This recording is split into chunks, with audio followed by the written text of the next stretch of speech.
Moikka! Videopäivitys tällä kertaa, tosin hyvin lyhyt sellainen, pahoitteluni etukäteen.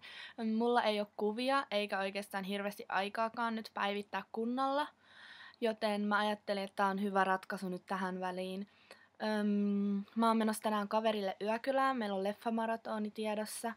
Ja sit siitä itse asiassa ensi viikon tiistaihin asti mä oon vähän niinku tavallaan pois kotoa, että tässä on vähän nyt kaikenlaista ohjelmaa tulossa ja mites niin? No täällä ei ole yhtään joulun näköistä. Ulkona on syyskuu fiilis, puut on ihan kelta, oranssi, punaisia ja talon sisällä on 11 lämmintä, eli ihan kylmä, hyvin todella kylmä. Ja jos haluaa mennä lämmittelemään niin tuohon terassille kun seisoo, niin vähän on jo heti lämpöisempi. Ja niin, tammikuun 10. päivää asti tosiaan lomaa.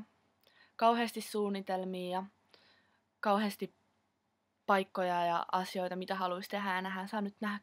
Saa nyt katsoa sitten, miten paljon sitä kerkee tämän vähän reilu kuukauden aikana kierrellä kuitenkin täällä. Maailman suurin kaupunki tää nyt taitaa olla, niin ehkä ihan kaikkea kerkeä nyt nähdä näin pienessä ajassa. Kuitenkin siis, eipä mulla oikeastaan muuta nyt ollut tällä kertaa.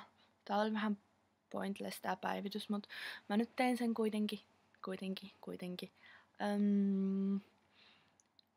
Niin, ei kai muuta. Seuraavan kertaan ja silleen kommentoida saa, koska kommentit on kivoja, vaikka mä en aina jaksa enkä ehdi, enkä muista niihin vastata, mutta mä kuitenkin luen ne aina, joten niitä saa laittaa ihan. Ja Facebookissa esim. Viestiä tai jotain, jos haluu niinku enemmän jutella, ellette ole ihan unohtanut mua kaikki.